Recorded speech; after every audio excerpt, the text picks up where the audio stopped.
kita lanjutkan lagi Taman Paseban masih terkait dengan tema kita hari jadi Kabupaten Bantul ke-190 yaitu mengenai Bantul Bangkit. Tadi Kang Halim sudah menjelaskan bahwa salah satu yang menjadi fokus di Kabupaten Bantul selain pariwisata ada juga seni kerajinan atau kriya tadi ya Pak ya. Betul. Mengenai pelatihan-pelatihan kita lanjutkan lagi nih tadi karena anak-anak muda juga harus diasah untuk itu. Apa saja Pak pelatihannya? Pelatihan ini untuk menyiapkan sumber daya manusia yang terampil memproduksi industri kreatif, memproduksi barang-barang kreatif yang menarik gitu dan laku dijual sampai ke pasaran internasional. Di antaranya adalah pelatihan di sektor industri mebel. Ya, bagaimana membuat mebeler itu yang bagus, yang unik, yang halus, yang berkualitas sehingga eksportir kita ini bisa dengan mudah menembus pasar di luar negeri. Nah, karena soal ekspor ini kita tahu 70% ekspor daerah istimewa Yogyakarta itu berasal dari Bantul. Nah, ini akan terus kita kuatkan. Dan ini sampai hari ini Bantul ini tak tertandingi di bidang industri kreatif itu. Oke, kerajinan-kerajinan seperti ini ya. Oke, dan itu bisa jadi satu kebanggaan. Mungkin saya nambahkan Monggo, Mbak. silakan Mas Joko. Jadi begini, tadi disinggung oleh Pak Bupati ya, bahwa di lain industri itu ada pertanian. Ya. Jadi hari ini Pak Bupati mendawuhaken ya, menugaskan ya, untuk para penewu, para camat, ini berkoordinasi dengan lurah-lurah mengetahui apa yang saat ini dibutuhkan oleh kelompok masyarakat dalam rangka untuk pemulihan ekonomi. Nah, salah satunya tadi sudah disampaikan pelatihan di bidang industri. Kita juga melakukan kolaborasi kerjasama dengan teman-teman anggota DPRD Kabupaten, DPRD DIY, dengan pemerintah daerah Istimewa Yogyakarta untuk melakukan proses pembelajaran misalkan pelatihan wirausaha muda, pelatihan di bidang perikanan, pelatihan di bidang peternakan. Nah, di situ kemudian kita programkan kegiatan untuk memberikan support, misalkan benih-benih tanaman yang bisa dilakukan ditanam oleh ibu-ibu, hortikultura. Kemudian kita juga berikan mereka benih-benih ikan. Ikan lele, ikan nila, ikan gurame secara berkelompok. Nah, harapannya itu bisa nanti berkembang dalam 2 bulan, ini bisa melakukan untuk pemulihan ekonomi. Ini sudah kita lakukan di Bantul saat ini ya. Oke, baik. Jadi selain anak-anak, ibu-ibu rumah tangga juga diberdayakan gitu ya. Segala sektor dipersiapkan. Nah, gitu. Yang kayak begini ini juga harus dipertahankan ini, harus dibudidayakan. Saya. Dan dilestarikan. Dan dilindungi undang-undang.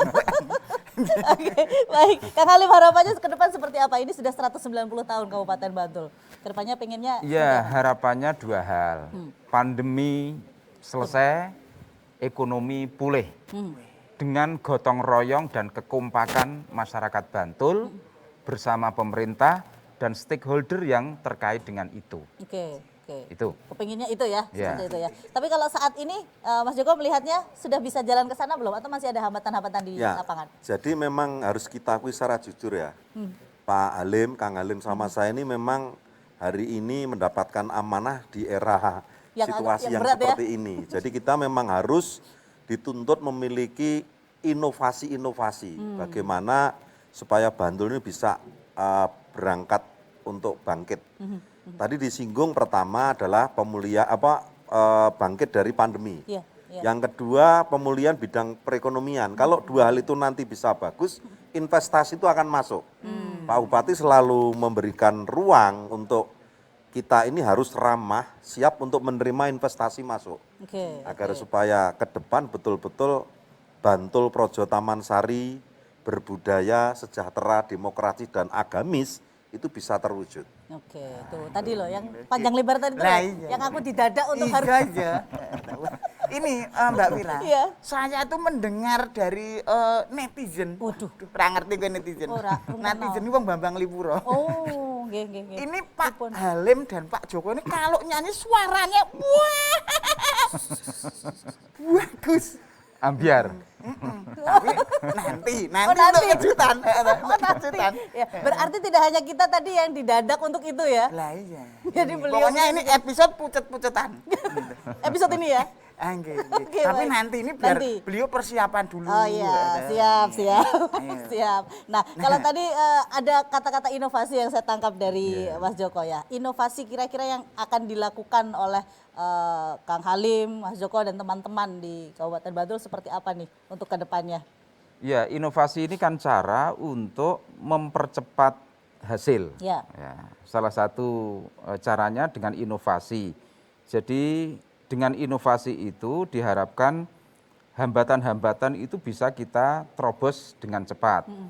Misalnya di Bantul itu ada namanya Pak Santoso. Nah, Pak Santoso ini berhasil menciptakan alat pengering gabah yang sangat efektif dan murah.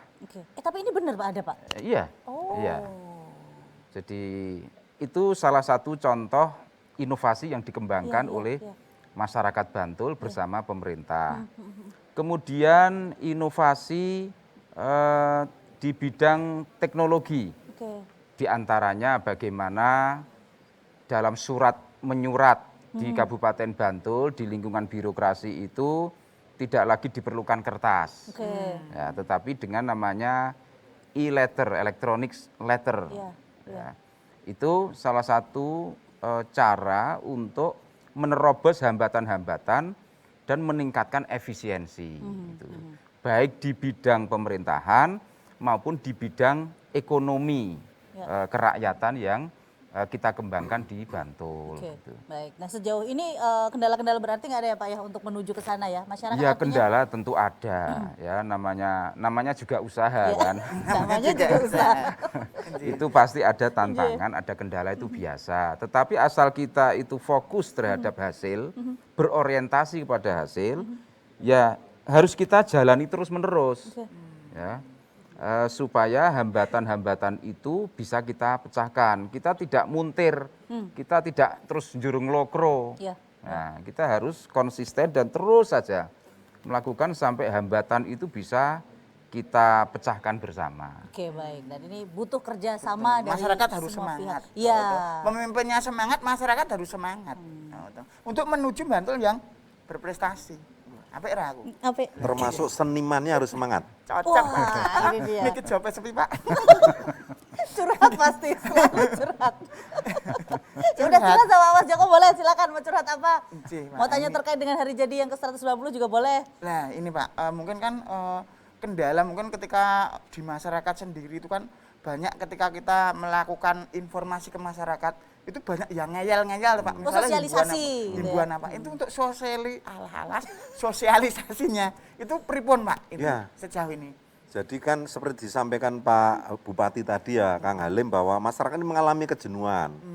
Lah tentunya yang dilakukan oleh kita, pemerintah kabupaten, pemerintah kecamatan, pemerintah kelurahan dan semua satuan tugas gugus COVID-19 ini harus melakukan pendekatan persuasif kepada masyarakat. Sampaikan kepada mereka tentang prokes, itu penting. Nah, aturan kita sebetulnya kan tidak terlalu kenceng banget kaku ya, tetapi kita tetap arahkan bahwa prokes itu yang utama harus dilakukan. Nah itu. Sambil berjalannya untuk memulihkan ekonomi. Dan ini sudah kita lakukan. Di Bantul boleh dikatakan tidak ada satu persoalan yang berat ya untuk mengedukasi masyarakat. Mereka bisa kita turun, sowan ke mereka, silaturahmi, kita sampaikan dengan baik-baik, tanggapannya baik juga. Oke baik, sekali lagi supaya kembali Bantul menuju Bantul yang harmonis, sejahtera, berkeadilan, menuju Bantul Projo Taman Sari yang berbudaya, sejahtera, agamis, demokratis, lancar semuanya. Baik, Kang Halim matur nuwun, Mas Joko matur nuwun, Bapak Bupati dan Bapak Wakil Bupati. Tapi ini beliau mau nyanyi dulu loh. Oh belum selesai? Saya sudah persiapan. Baiklah. Baik, kalau begitu saya akan tutup terlebih dahulu nih ya acara kita hari ini. Matur nuwun, Kang Halim dan juga Mas Joko. Masih ada satu tantangan dari Mas Pur. Dan kita sudah saya siapkan. Oh iya, siap. Buku-buku menu. Ya teks lagu toh Untuk ya. menyanyi pastinya. Waduh, bahaya ini. Saya Vira Maya dan Pur Sugi Panjang undur diri dulu dari Taman Paseban. Kita ketemu lagi di lain waktu. Dan yang terakhir adalah persembahan luar biasa di Hari Jadi Bantul ke-190. Betul. Ada satu lagu kemesraan dari Kang Halim dan Mas Joko. Kolaborasi dari Bupati dan Wakil Bupati Bantul. Tepuk tangan. Yeay. Assalamualaikum warahmatullahi wabarakatuh.